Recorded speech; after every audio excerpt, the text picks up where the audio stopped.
Well, hello and welcome to another video, and today we want to talk about something serious. We issue ya demonstrations zenye zinaplaniwa kufanyika 20th, which is tomorrow from my time zone where I'm making this video from. So, hii issue ya demonstrations, I don't know if it's gonna work or it's gonna cause more damage to the country than doing any good, because the moment I hear demonstrations, it takes me back to 2007, and by that time I was still in Kenya.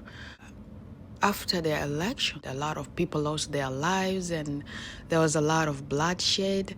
A lot of people lost their businesses. A lot of people lost their homes.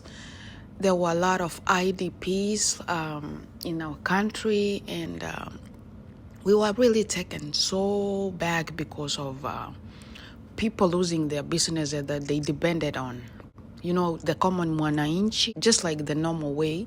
You wake up in the morning, you go to work, earn your living, come home to your family, where you have a home, where you are safe. But then it got to a point where that was not happening anymore because people lost their homes, people lost their jobs. But then when you look at all this, the politicians that are causing all this to happen, they are safe, they are protected.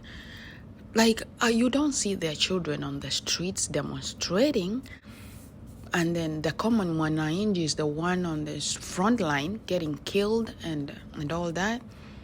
And you wonder, where are these leaders that are initiating these demonstrations, but when people are getting killed on the streets, they are not there to help? So I understand the main reason for all this to happen is the cost of living. The cost of living has gone so high. Last year I was in Kenya for 2 months, and I realized, yes, the cost of living was so high back then, and that was before the election. It was around the time of, it was getting close to election time, but still the cost of living was high. And then right now, it's gone even way higher, which I understand the frustrations of Kenyans. But then it's not just in Kenya. High cost of living is a global issue right now, because I'm talking from the USA, and things have gone high too. We have inflation in this country too. So, and I've seen a couple of people from different countries, people from UK, people from Canada. They all say that the cost of living is high everywhere. The only problem is that the corruption in our country is so high. The level of corruption in my country, Kenya, is so high. I think that's why it's even more worse there, because at least in these other developed countries, people are still able to go to work and get an income and feed their families. While in Kenya, there are no jobs. That's the first problem. So I wish that there will be more jobs for our people to do, so that at least they can be able to afford food. Just food is just a basic need. So I don't know if these demonstrations will help or they will make it worse, but I have a feeling that from the past experiences, these demonstrations will make it worse, because once demonstrations happen, there's a lot of violence, a lot of destroying properties. So whatever that we have now that has been supporting the everyday life, if it's lost, then you can imagine how worse it's gonna get after all this is done.